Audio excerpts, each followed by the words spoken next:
Évangile de Jésus-Christ selon saint Jean, au chapitre 13, les 15 premiers versets.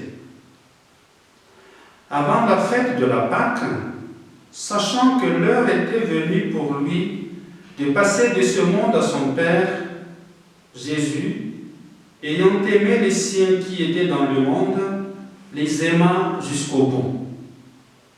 Au cours du repas, alors que le diable a déjà mis dans le cœur de Judas, fils de Simon l'Iscariote, l'intention de le livrer, Jésus, sachant que le Père a tout remis entre ses mains, qu'il est sorti de Dieu et qu'il s'en va vers Dieu, se lève de table, dépose son vêtement et prend un linge qu'il surnoue à la ceinture.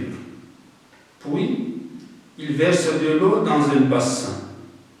Alors, il se mit à laver les pieds de ses disciples et à les essuyer avec le linge qu'il avait à la ceinture. Il arrive donc à Simon-Pierre, qui lui dit : « C'est toi, Seigneur, qui me laves les pieds ?» Jésus lui répondit : « Ce que je veux faire, tu ne le sais pas maintenant. Plus tard, tu comprendras. » Pierre lui dit : « Tu ne me laveras pas les pieds, non, jamais. » Jésus lui répondit : « Si je ne te lave pas, tu n'auras pas de part avec moi. » Simon-Pierre lui dit : « Alors, Seigneur, pas seulement les pieds, mais aussi les mains et la tête. » Jésus lui dit : « Quand on vient de prendre un bain, on n'a pas besoin de se laver, sinon les pieds. On est pur tout entier.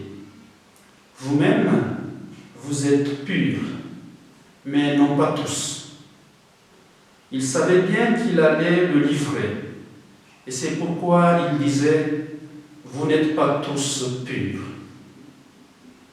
Quand il leur eut lavé les pieds, il reprit son vêtement, se remit à table et leur dit : « Comprenez-vous ce que je viens de faire pour vous ? Vous m'appelez Maître et Seigneur, et vous avez raison, car vraiment je le suis.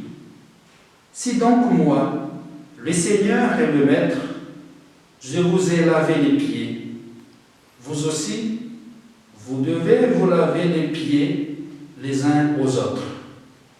C'est un exemple que je vous ai donné, afin que vous fassiez, vous aussi, comme j'ai fait pour vous. » Acclamons la parole de Dieu.